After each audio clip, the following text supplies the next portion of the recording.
I've never had anyone introduce me before. Right, Yes. I'm Reagan. I'm an alcoholic. My sobriety date is May 25th, 2021, so I just got 4 years. Um, my home group is Stoneham Young People on Friday nights at 8 p.m. in Stoneham, Massachusetts. Come through. I guess I'll just start with like some experience. Growing up, like I was like super shy, super quiet. Hated myself pretty early on. Um, didn't like going to school. I don't know. I was just kind of like the weird kid and people didn't like it. And my mom was always like, let your freak flag fly. And then I did that and people did not like it. Um, so in middle school, I wasn't really like, I had like two friends and that was it. And then like going into high school, I lost those two friends and I just wanted to like burn the world down. I say this in every share. Like, I just wanted to cause complete chaos and just destroy everything. I was angry. I was resentful. I didn't know what to do with my feelings. I had a lot of big feelings. I watched my dad like get high and kind of mess up his life um, from like 7 to 18. So he was like in and out of jail and he'd be sober for like a little bit, but then he'd relapse and like he just couldn't get it. And then my mom was basically a single mother from Connecticut. She moved up here so I could be closer to him, but it kind of went downhill. So she fell into a pretty deep depression, wouldn't leave the house. I was like running all the errands for her and like trying to hold the house together for her. Um, pretty young and like we couldn't pay our bills, we were like on Section 8 and like I didn't really have like clothes or shoes. And like this isn't why I drank or used or anything. It's just like a little bit of a background. And I lived in somewhat of a wealthy town and I was just like not wealthy. Like I didn't have, basic needs really. And for me it was just embarrassing. Like I felt like I wasn't a part of, I felt different constantly. Um but as I grew up, like I just wanted to be a part of so badly. I just wanted friendships. I just wanted to like have a sense of home and belonging. And going into high school, like I started smoking cigarettes and weed and drinking, and I made a whole new friend group. And like I felt like I belonged with these people. Like they're all fuck ups. I was starting to be a fuck up. Loved it. Um, and I was just like up to no good. I was stealing. I was fighting people any chance I got. I was fighting whoever, whenever. Um, and running away from home, skipping school, like not caring about high school at all. College was like out of the picture completely. Like that was just like a joke to me. Um, and I ended up being like getting a chins and I was like on child probation alongside like a lot of larceny charges and assault and batteries. Um, and so I would go to programs for like adolescents who have like behavior issues. And I was in and out of this place. I forget what it was called. I was there like twice, and then the second time they sent me to a group home. And like anywhere I went, I brought myself with me, and I just wanted to find people who wanted to get fucked up, and like drink like me and smoke like me. Um, and doing that, I found like my first boyfriend, my first relationship, and that was traumatizing. I was physically abused, verbally abused, assaulted. But I thought that was love because I had like such low standards for myself. Like I thought I was so undeserving of love. Um, and that like he treated me like shit. I probably deserved it. Don't know what I did, but like I'm clearly not worth it because that's just where I was at. Um, and that was around like 16 and around the same time my friend started dying. I lost my friend John. He had just turned 17. Um, and his date is actually coming up. His birthday was like a day before my anniversary that I just realized. But yeah, he had just turned 17. He overdosed and died. And my friend Jeff offed himself a couple months later, and that was like heartbreaking. Um, and then a couple years later, my friend Julia overdosed and died. And she was also like 16 or 17. And like now I've outlived all of them. And like they're a big reason like I stay sober and I get to live this life is like because they never got to. And their parents at their funerals were always like, just live for them, like do what they can. So that's what keeps me pushing. Um, but yeah, to fast forward, like I was drinking so much, I was like sweating it out. I would make myself puke to drink more. It was very gross. Um, I would steal, what was it called? It was so disgusting. Mad Dog 2020. I would steal like two or three bottles of that from like the bodega, and just down it. Absolutely disgusting. And then, my addiction progressed like really quickly when I turned 18 and I was starting to use other substances. Um, I don't know. I forget if I can talk about drugs, but I don't know. But around 18, I was using other things. And I ended up homeless in Boston, in Fenway. And I was in another relationship, and like that was my running partner. And, he would physically assault me, rob me, abuse me. While out there, other people had like, assaulted me. And like honestly, like I'm so grateful. I really lucked out like with being homeless at 18 years old. Like some terrible traumatic things happened, but like it could have been so much worse. Like I was just so crazy lucky and like protected. But yeah, at that point, I was going into psychosis. I wasn't showering. My hair was matted. I was filthy. I was a shell of a human being. I had like no light in my eyes. I had no hope for myself, like I wanted to die. I just wanted to be with my friends. I wanted to die. I never pictured myself being anything in life ever. Um, at this point, my dad had gotten arrested. He was in South Bay for 6 months, and that's what got him sober. So when I started to really like get like bottom of the barrel, like bad, like that's when he got sober. He got out of jail, and he didn't know how to deal with me, and I put him through a lot. Like I put him and my mom through a lot, and he was like only 6, 7 months sober, and he's like watching me like do these drugs and like run around and like with scabs all over me and like track marks, and it was just like it's hard to see your daughter like that, and like he's doing the best he can and he had no solution. He wasn't doing the steps or anything. Um and then he had like, my mom who's should definitely be an Al-Anon, but dealing with both of us, it was just like such a shit show. And I was in and out of detoxes. They would come and like kidnap me and they're like, we're bringing you to detox. And like I just didn't want it. I wasn't willing, I wasn't desperate enough. I wanted so badly to want it. And I was just in and out, do a long run, go back in. Like it was just like such a sick cycle. And like the people I went to high school with, like they're graduating, they're like going off to college or traveling. And I'm just like stagnant and like a shell of a human being and like just want to die. Finally in 2021, I was like on a little run and I got arrested. And the cops lied to me saying I had a missing persons report, but really I was section 35. So like I let them take me, but then I was section 35, so like there was no getting out. So I went to Framingham prison and I had COVID, I was withdrawing, I was like completely in psychosis. I couldn't read, I couldn't write. Um and I was like alone in this whole block, and I was talking to people that weren't there. I thought there were other girls in the cells, and I'm like having conversations with them, and then they stopped responding. So I asked the CO, I'm like, why isn't she responding to me anymore? Like I thought we were cool. And he was like, you're all alone here. You're all alone. And so, I was hearing a lot of voices.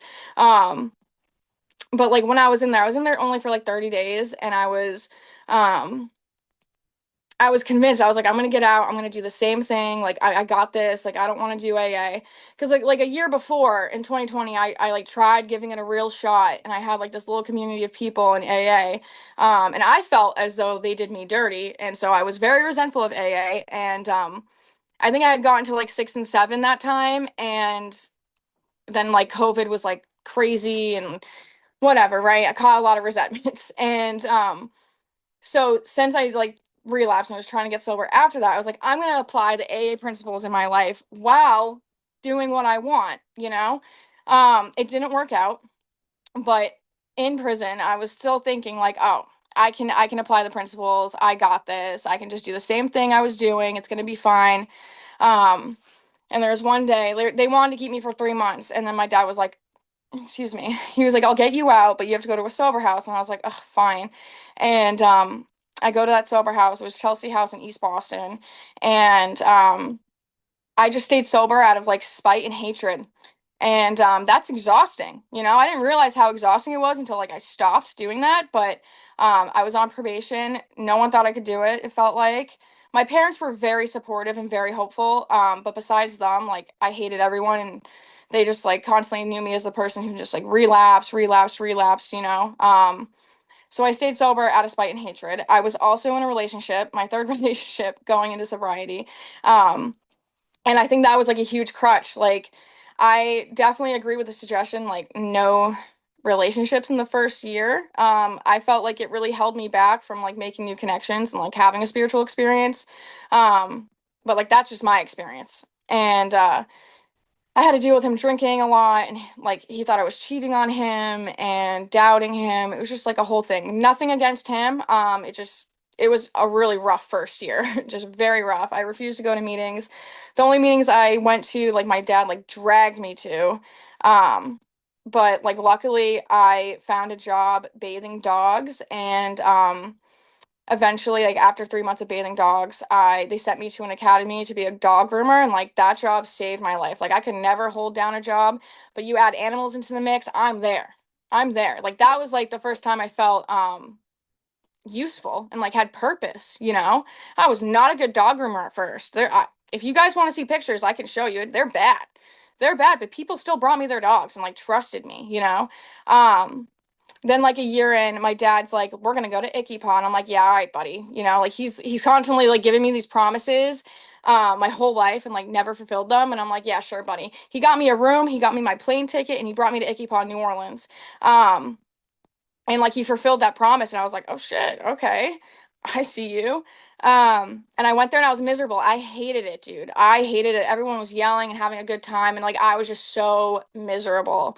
um I think I had like a little over a year and I was just like, I was still miserable. I didn't do the work. I didn't want to sponsor. I took no suggestions. I thought everybody around me was wrong and I knew the right way. Like I was so fucking stubborn.